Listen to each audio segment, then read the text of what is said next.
Hello everyone, I am Tessellating Hexagons, and if you thought that last episode was the end of this series, then, well, so did I, but then this happened because I have another person, and I've learned from last time, I'll let him intro how he sees fit. Hello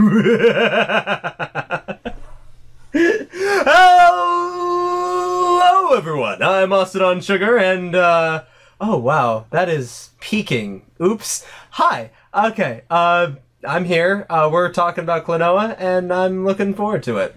Yeah, and this may slightly be because I spent, yesterday binge-watching my LP of Anodyne, and that's how we ended that series, so we're doing this again. Oh, it's totally fine. When I get back into LPing, what I'm planning on doing eventually is more or less reviewing every single game I've played. Once I'm done with an LP, I'll just follow it up with a review using the footage, and also just rambling and talking about it. So this is good warm-up practice for that. Yay, I'm useful. So, we were actually talking for, well over an hour before we started recording, so we definitely have material for this. 1 hour, 41 minutes, and 52 seconds, to be exact. Yes. So, where should we begin? Because I've pulled you into this, so it's only right that you should do some pulling back. This isn't Honey Pop. What's going on? Klonoa is a game. It was first released for the PS1. It is now released for the Wii. You played the Wii version. I don't like the Wii version. Should we overblow that? Alright, the Wii version sucks! There was a lot more atmosphere put into the PS1 version. I just blew your mind showing you the, ending cutscene of the PS1 version, as I recall, yes? Yeah, I'm still reeling from the mind blow that Clear is a game? What? The secret's out. They're onto us. That almost sounded like they're on the bus. Because that's relevant. Too. But yeah, it's been a long time since I've seen the ending cutscene of the original game, because I saw it once as a child and it tore my shit up inside, which means I should probably see a doctor. But yeah, looking back on it, there are some rather important details in that are kind of missing from the Wii version, because I nearly said the Wii U version, but nope. But yeah, we established, and I suppose it's, if you pay attention to the story, which is hard to do when I'm talking all over it, to be fair, then the whole reason why Lephise the arsehole, with a capital A, that's her job title, the reason why she sings the song Rebirth in the first place is because the world is dead and it needs being rebirthed again, totally not in the style of Sonic Dreams Collection, which I've seen 2 playthroughs of now, and Tess Hex has stopped responding.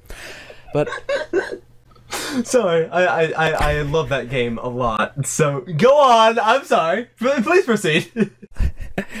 No, I've lost my train of thought. I'm too busy. Just my brain is stuck in the whole. The reason why asshole Diva Lephise has to rebirth the world is because the world actually is in need of rebirth, because the world is dead in the original version. And Clear getting sucked out of the world by the giant space anus in the sky, that's kind of an unfortunate byproduct of it. It's sort of like in Anodyne, the mild inconvenience of giving birth. Except backwards. Yes, exactly. I guess the idea with the original was that if Klonoa and Huepow could spend the rest of time together, they totally would have.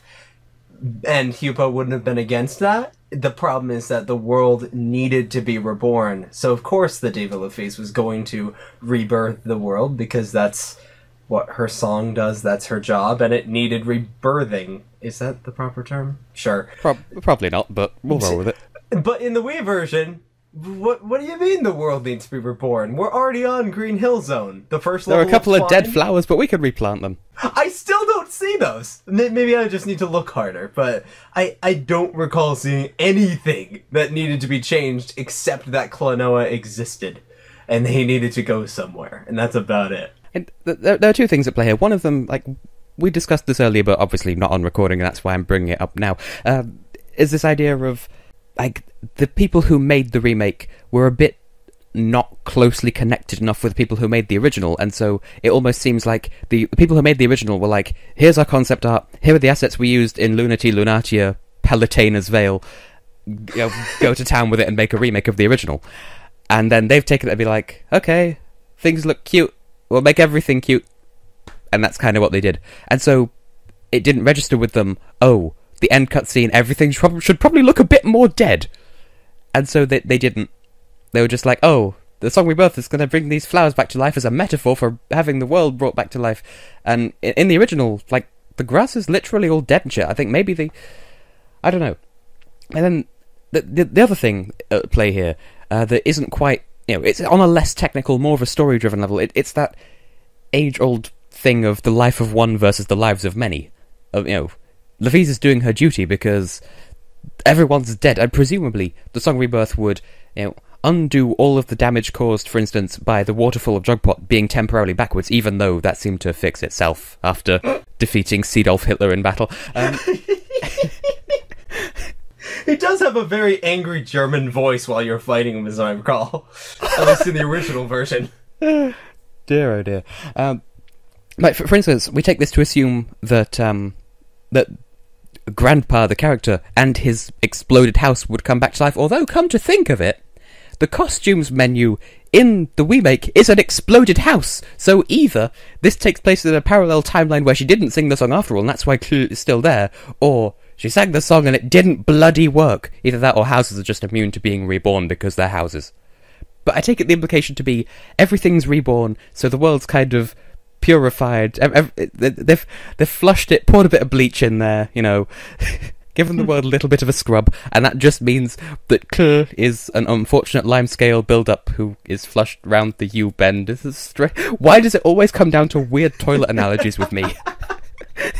Lephise is toilet duck. Wasn't there even an episode of one of those American sitcoms, I forget which one, but they had a musical episode and there was a song entitled Everything Comes Down to Poo. And that's exactly what's happening here. I am not familiar with this, but now I need to find that and listen to it and learn it so I can sing it for everything, ever. So yeah, there's this idea of K and here, because how else am I supposed to say? I'm not going to pronounce it the canon way because then that would be an insult to my childhood, but I can't do it the other way around because that's wrong. I've pronounced them the wrong way then. You're right, I'm sorry. We are talking about K, the Wii version. Go on, sorry. Oh no, it's fine. This is just me being peculiar.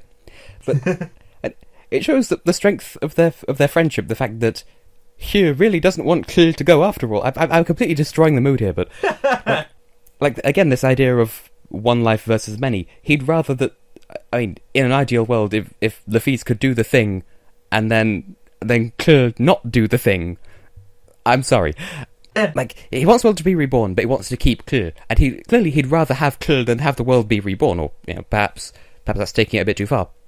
But then again, I could read far too much into this and say, well, actually, everything prior to Vision 1-1, more or less, is false memories. Like, nothing in the game really happens until that cutscene where he wakes up and looks over, and then there's the ring with Hugh inside it. Like, that then onwards is when shit actually happens.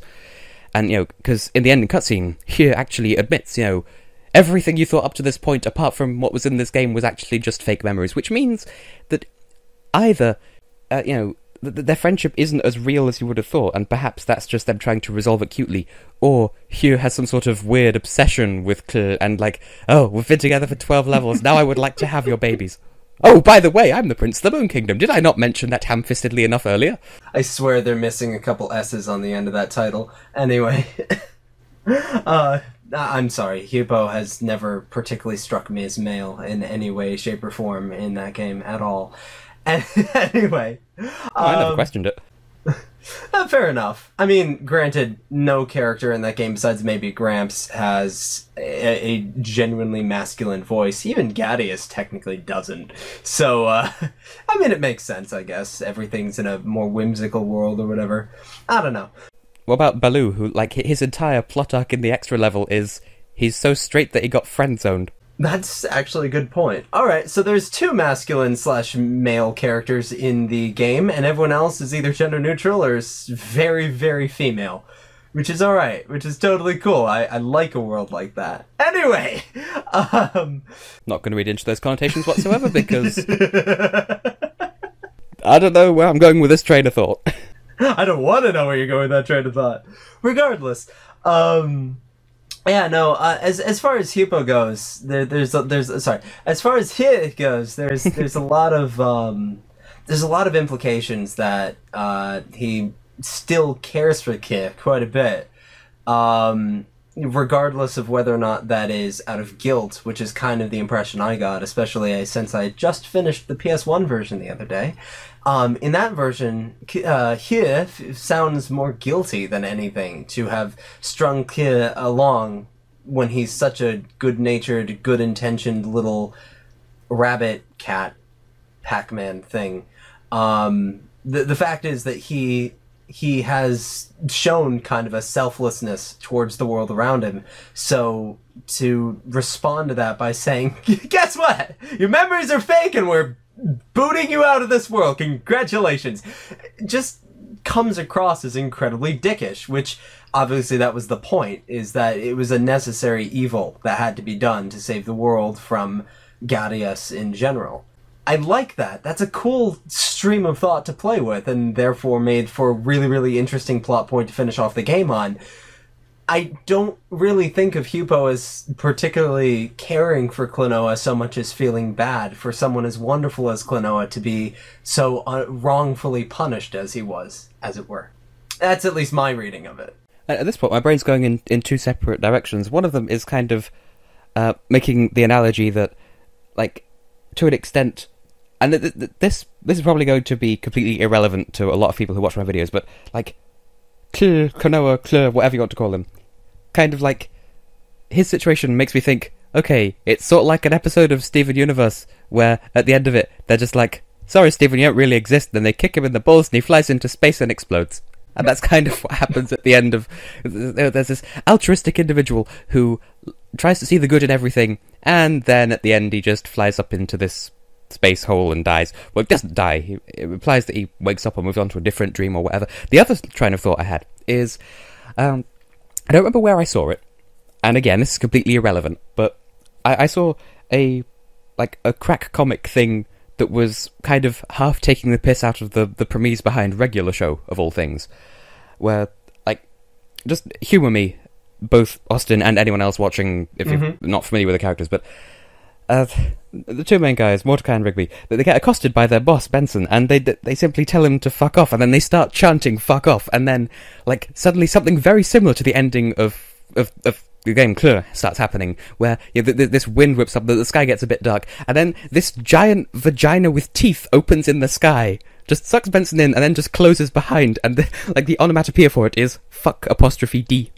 He literally just fucked off, and that's what's happening at the end of Klonoa. A Skygina ate somebody? That's amazing. Yes, that's what happens when someone truly fucks off. That is amazing. Remind me to do that later. I'm gonna do that now. Dude. It's weird that getting sucked into an evil vortex vagina tends to be a relatively common plot point in games and movies and TV shows. Wow. Huh. They even do that in a Mario Party game. What? Oh. You never have... A game never ends with someone getting tragically dick-slapped across the face, do they? That is a very good point. Well, no. No, yeah, definitely, yeah. At least not physically, perhaps metaphorically. Conveniently enough, the Mario Party game that I'm pretty sure had the characters getting sucked into a Skygina vortex was Mario Party 5, which entirely took place inside of the Land of Dreams. So, maybe that's just a thing, that vortexes are apparently inherently part of dreams? I don't know. That's kind of weird, actually, now that I think about it. I suppose, in a sense, it's a metaphor for the whole idea of, you know, when a dream is over, you're just yanked out of that reality, and so it might as well just be like a giant, all-consuming Skygina. Yeah, no, I can see that. I can definitely see that. A Vaskina.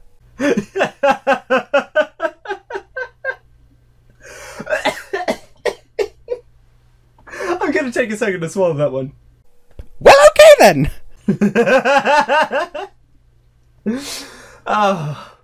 As far as that plot point goes in Klonoa, part of the reason why I love the original game so much and am not fond of the Wii version is because in trying to present everything as child-friendly, they missed one of the greatest points about Klonoa to me, which was this whole juxtaposition between what most games starring a fuzzy rabbit dog creature would involve and what it ends up involving. And the juxtaposition there is absolutely stark beyond belief.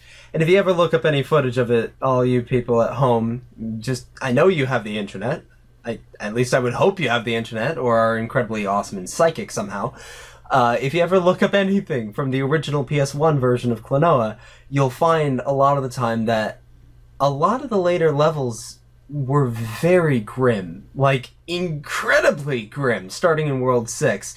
Ghadius' design is creepier, Nahatum looks incredibly formidable and spongy, and not quite Big the Cat, kind of. And then obviously the world is actually dead rather than just a couple flowers, if that. So... In fairness to the designers, I will say perhaps that was just an oversight on their part. Like, it never really properly registered with them that that's something that they had to include as a design feature. They're just like, they're in that bit with the grass. I'm honestly under the impression that it was because it was a budget game, and so they had to reuse assets from level 1 rather than creating new assets for level 4. Or whatever. Either way, something happened that caused them to not bring back anything that made the ending of the game quite as dark. Which means that the final product of the Wii version feels very weird. It's a story that's very cute about a cute bunny who runs around some cute world and fights some cute enemies with a cute name. Woo! And then fights a cute bird dude and fights a cute Big the Cat floating in the sky thanks to all of his cute friends, and then gets sucked into a cute vortex while a cute thing voiced by Laura Bailey tries to hold on to him. And cute little text bubbles. So everything is cute, except for in the middle where an airstrike cannon kills his grandfather.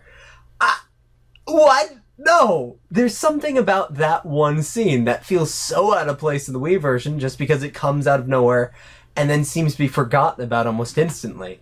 Whereas something about the whole world being dead by the end of for the PS1 made it feel holistic. There was a battle fought. There was a struggle had. Ghadius almost won. And then we're where we are now. I don't know. Maybe that's just me. There's another thing we're talking about as well that we can kind of overanalyze. I feel like this is probably moving to a different subtopic, but Go right I don't know. It's pertinent to potato. Huepow. Huepow. Huepow. I like it.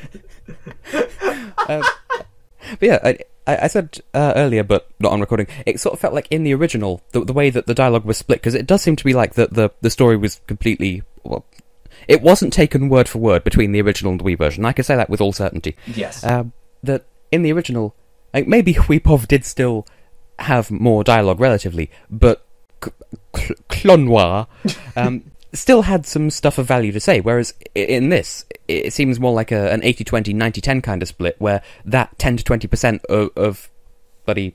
What's the name of that fancy rice? Quinoa. His... I don't know if it is rice, but his lines seem to be mourning for his grandfather or introducing himself, and that's kind of it. Whereas in the original, you know, he did say a little bit more to the others, but most like the other characters, most of his dialogue though was, as I recall, as we were saying, is just with Huepow, whatever, and then Huepow does the interfacing with the other people in the world. And bearing in mind, it is a dream world. Klonoa is this dream traveller, which is, you know, emphasised upon in the later games. It would make sense to an extent that in this instance, Huepow, as well as being an autonomous character, is kind of more a representation of his consciousness, and that's why he does all the interfacing with the other characters rather than leaving clear to it. I mean, have you ever tried speaking to someone in a dream? You don't tend to... Like, you have the sensation of speaking, but it's not really the same as an actual interaction, and so... And even then, you're not yourself in a dream, so, you know, next time you're dream yourself up a Snickers or something, because you're not you when you're hungry. Different thing. But... You're not you when you're dreaming. Snickers awakes. Sorry, go on.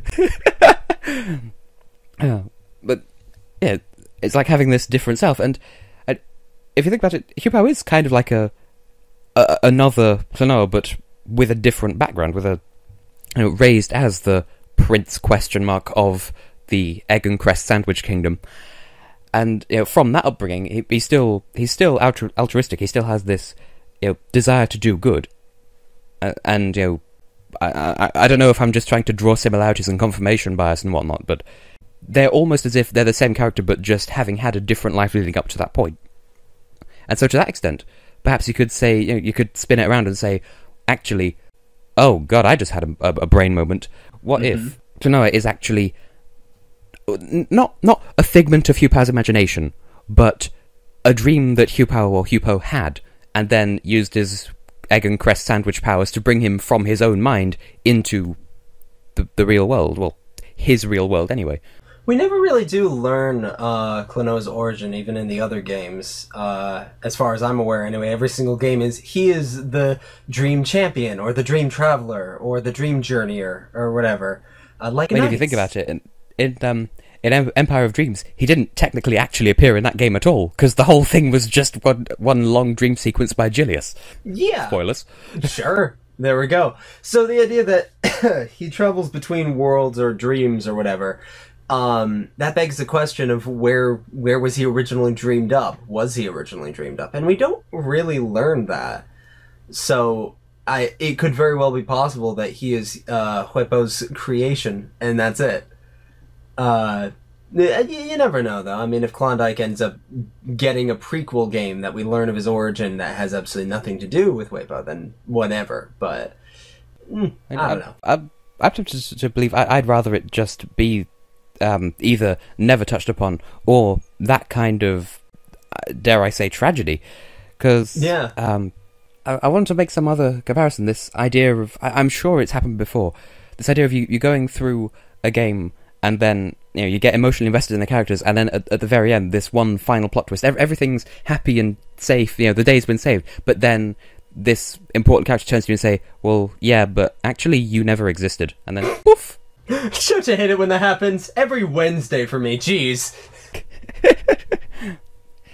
Maybe that's just me sort of warpedly remembering how I felt with the ending of Krakatoa, but.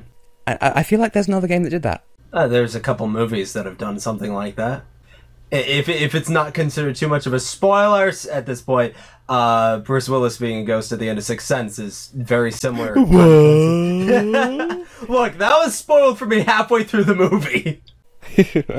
I'm watching the movie, I'm really super invested, and my mom walks in and is like, "Oh, is this that movie where that guy's actually a ghost?" I was like, "What?"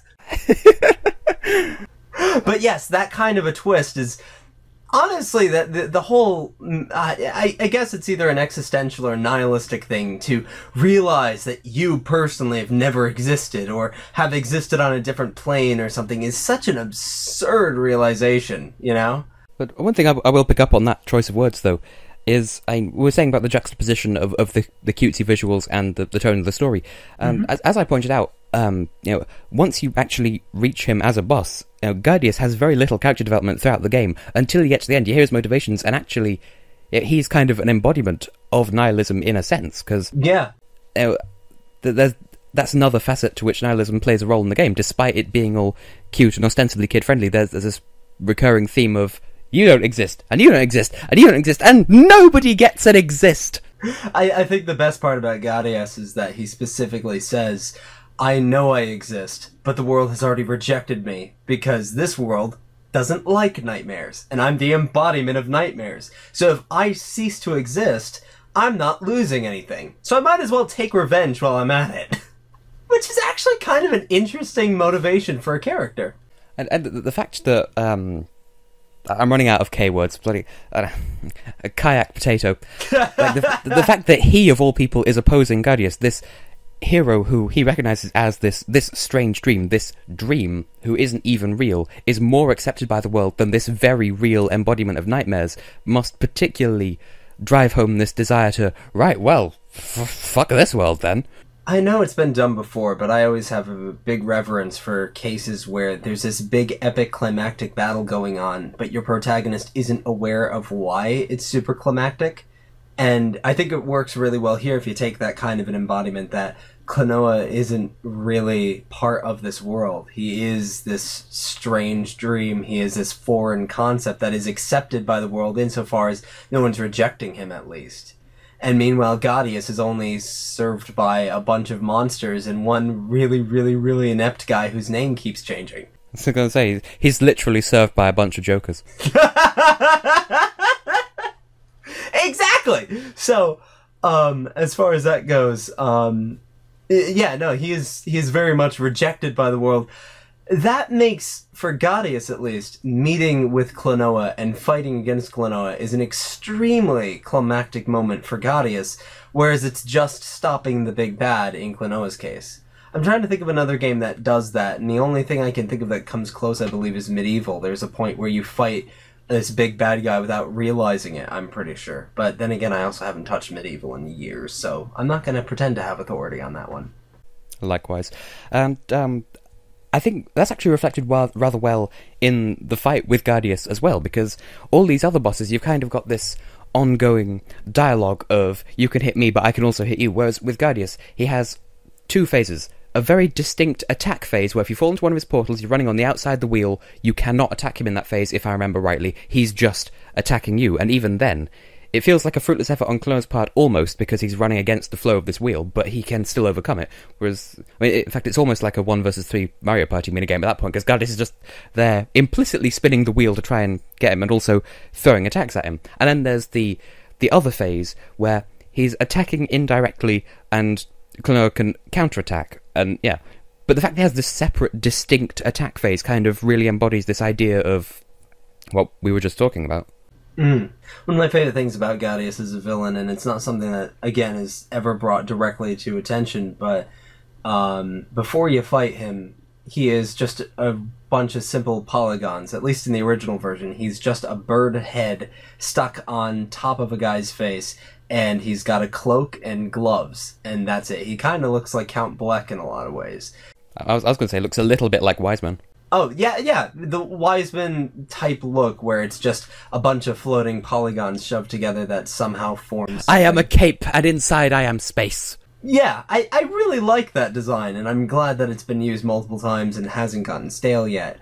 But then you beat him, and just the helmet is on the ground, or so you think, until it starts floating, and suddenly you see that it's also the lower jaw of Ghadius still, which suggests that even at that point, he was still just Ghadius, and the cloak was part of some different entity, or that was the nightmare, and you beat the nightmare, and the spirit of Ghadius itself was only contained in the head. I don't know, I always thought that was just a really interesting way to handle it, that he never did have a body to begin with, or anything like that. And also, like, perhaps you could write it off because Joker does it as well when you fight him at the end of Coronia, but the fact that Ghadius gets so much bigger when you're fighting him, this idea of, you know, if he truly is a being of nightmares, he's feeding off this negativity, the fact that, like, in theory, he should be getting exponentially bigger, because Klonoa's like, well, shit, there's this guy is probably gonna kill me. Mm-hmm. But then again, you know, if he's feeding off that fear and that negativity, which would generate a nightmare, then again, Klonoa himself, first of all, doesn't really have any proper dominion in that world, so perhaps by being... If we do take the stance that he is, in fact, Huepow's dream, that he wouldn't be able to create nightmares of his own, and it's just Huepow's fears or whatever that's making him the size that he is. But then perhaps it's the fact that Klonoa, having beaten 5 other giant monsters, feels like, yeah, you know what, I mean, he keeps generating moves, so we could probably beat him somehow. Perhaps that's what's containing his size to a degree, but and the fact that, you know, there's all this...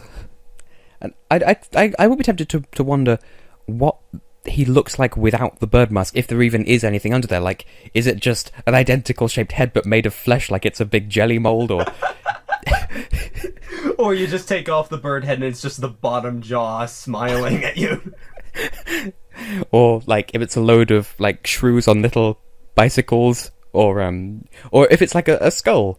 Or, the first thing I was thinking of with all this, what if he's actually another of Klonoa's kind, or even of Huepow's kind, with a... You know, the whole chow in a onesie situation. Actually, there is some kind of credence to that, at least in the original version, because Huepow's little visor thing wasn't originally supposed to come down over his head. It was supposed to kind of stick out in front, kind of like a sunshade, which always did really remind me of Ghadius's bird beak thing, or whatever. And it could very well be that he was one of Huepow's kind at one point and was turned away. Because when else would you have nightmares than at night, in the light of the moon, Cress? Not to mention his affinity for the Moon Kingdom in the first place. Yeah, exactly. Of course, he would go to the Moon Kingdom, bring the diva to the Moon Kingdom, and would set the egg in the Moon Kingdom to incubate. Yeah, there is definitely this kind of idea that if everything is channeled... all dreams, all negative emotions, all nightmares are channeled through the Moon Kingdom, then that means that Ghadius must have been born in the Moon Kingdom. Or from it, or something. I don't know. Point being, that's a really interesting origin story they never go into. We could take this one step further and say that Klonoa and Ghadius are two sides of the same coin, and they are both created by Huepow's mind. Put Huepow at the absolute central focus of this world. Like, this, like, rather than saying this is an alternative reality and Klonoa's been brought from Huepow's dream, this world is Huepow's dream, and oh, fucking hell, oh my. Okay, so let's assume, right, the Empire of Dreams kind of, you could always say it precedes this game, kind of, or is one cule higher up the levels, or it's closer to reality, and say that, Huepow and Klonoa are friends. And then in this dream, in the world of Phantomile as it is portrayed in this Wii game and PlayStation 1 game, this is Huepow's dream world. Hence, there's this mother figure in the form of the Moon Queen who never gets a proper name, but she's just the mother figure. Huepow has these nightmares which are channeled through his perceived home, the Moon Kingdom, because he sleeps at night and therefore he's the king of the night. I don't know, that's stretching it a bit. But the fact that the nightmare energy is channeled through the Moon Kingdom, and that's, he's had enough nightmares to create Ghadius and for Ghadius to feed off all that. And so one day he decides, right, we're going to do something about this, and takes the idea of Klonoa from the real world and spawns a dream version of him in this world. Sort of like in the fourth Mario and Luigi game, the fact that Dreamy Luigi is addressed as a separate character, as a dream version of the real Luigi, well, that's what's going on here. And so both Ghadius and Klonoa are just figments of Huepow's imagination, as is the rest of that world. I mean, that does make a lot of sense. Hence why he's able to shapeshift into a ring spirit. It's not just some arbitrary power, it's dreaming, so he can do the thing. I mean, that does make sense, yeah. Not to mention, that kind of explains why Baloo had enough time to build that entire fucking tower in the space of between 1-1 and the end of 6-2, and the two bosses thereafter. Like, he just saw the start of this tower in his dream and just like, okay, he's building that'll probably be done later, and then look away, look back, the tower's done. That is kind of strange, because wasn't Baloo, like, following them around for at least part of the story? You'd think at some point during that... I don't know, I always got the impression that the conversation that Klonoa and Huepow were having right before Klonoa got sucked away was like a conversation that was taking place like weeks after the events of the end game, so that would have given time for them to check all the alternate costumes and climb the tower. And I don't know. I suppose that makes sense. Regardless of that, though, the whole idea of a kind of fuzzy time frame does lend to the idea that this is all a dream. And if anyone in the story is dreaming, then it would definitely be Huepow. And you could then go on to, like, okay, I'm going to do two things here. First of all, you could take that to mean, oh, well, Lephise is canonically Huepow's girlfriend, except in dream form. And then just change one word in that sentence and fuck it up entirely. Lephise is Huepow's Briar. And then that brings in all the imagery of Anodyne as well. TLDR, Anodyne and Klonoa are the same game. Bum, bum, bum! Oh. Oh, that's beautiful. I don't have anything to say to that. That's fantastic. I've blown my own mind. Live here on Tessellating Hexagons at youtube.com. Call now.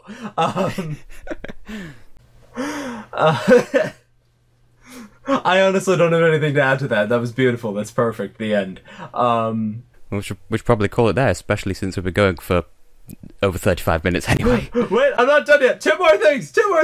But two completely unrelated things. Number one, the idea of all the different kingdoms coming together makes me almost think that each of the kingdoms was supposed to kind of be like part of a personality, especially now that you brought up the idea of the entire thing being a dream. Oh, yes. Each world or each kingdom could be visiting different emotions. I just haven't given any thought to what those could be, so... The 5 stages of grief! Yeah! There we go! Well, because Ghadius is actually Majora's Mask. Oh, I hadn't actually thought of that. Hang on. Tess, I was being facetious, Jesus Christ. You just floored me there. Hold on. So, the first world is all green and grassy, despite the fact that the world already needed to be reborn when Lephise was captured. So the first world is all green and grassy and great.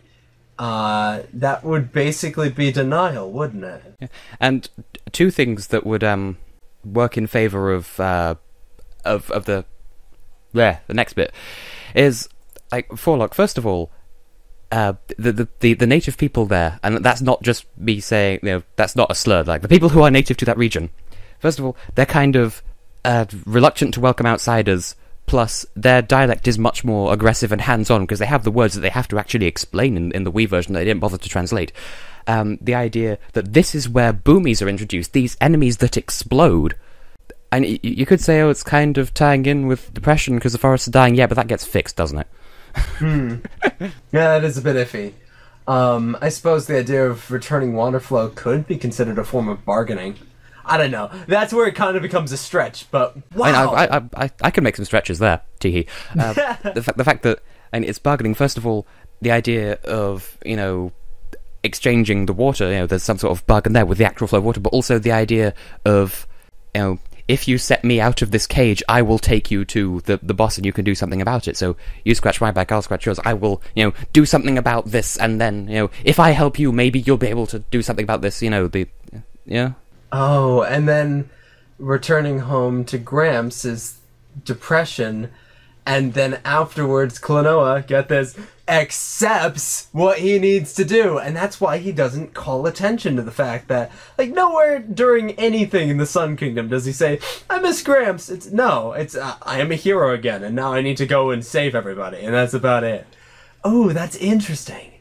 And the fact that both the level 4 are both arbitrarily located. First of all, one's in Breezegale and one's in Jugpop, and you could say from the game standpoint that's because, they only had one level in the Water Kingdom so far, but the fact that it's kind of arbitrary, but it's got these ideas of desolation, that the ruined Wind Kingdom, not Wing Kingdom, this isn't a regular show, and this ice cave full of dinosaur bones and fossils, dead shit, depression, ice coldness and stuff, it all works, and the graveyard imagery in 4.1 as well. Yeah. I have anything else to add? Well, the other thing that the thing that really, really always got me with that ending is the fact that Natum needs to be hit by all 5 kingdoms at once. Going through each emotion, as we should call it, I guess, individually does nothing, but hitting it with all 5 at once does have some kind of power. I'm sure that's some kind of commentary over consciousness or something. The idea of, individual emotions not really meaning much since they're just emotions at that point, whereas you put them together, they're a whole person. I'm not sure what that has to do with being eaten by the thing, or by smacking, being overwhelmed by negativity? Yeah, and to work sure. out from the inside? Let's go with the blanket ones. I like that.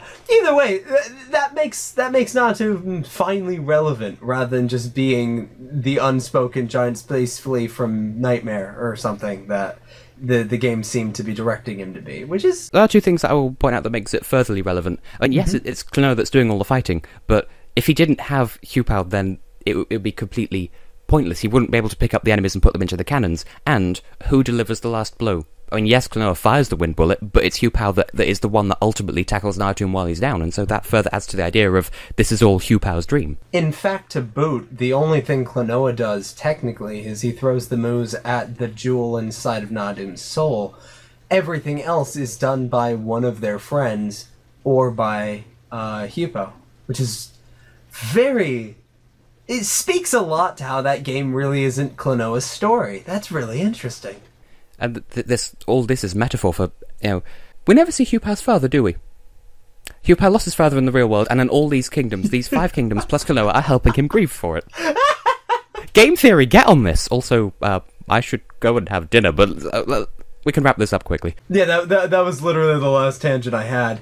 I already mentioned the fact that I find it weird that in every game after this, Klonoa is called the Dream Traveler, whereas in this game he's the Strange Dream. That says a lot about the layers of reality or whatnot, but I'll save that for whenever you get to actually playing the second game, because then I can go into that more there. We could do another video like this. I'm looking forward to it already. Of course we're gonna do another video like this, why wouldn't we? Oh, I have so much to say about the second game anyway, so I'm looking forward to that if you do. So yeah, no, I have no problem with that. That's probably going to be like my next Touch Detective, where I'm going to wait a year because I'm not going to be able to record PlayStation games while I'm up north. So, are we good to outro then? We're good to outro then. Well, I've been and will continue to be Tessellating Hexagons, and you're a person. I have been, I'm not sure if I'll continue to be, but I'll try, AustinOnSugar. And I am indeed a person, yes. I think. Maybe. And that's why we all love bread. Canned bread. Always canned bread.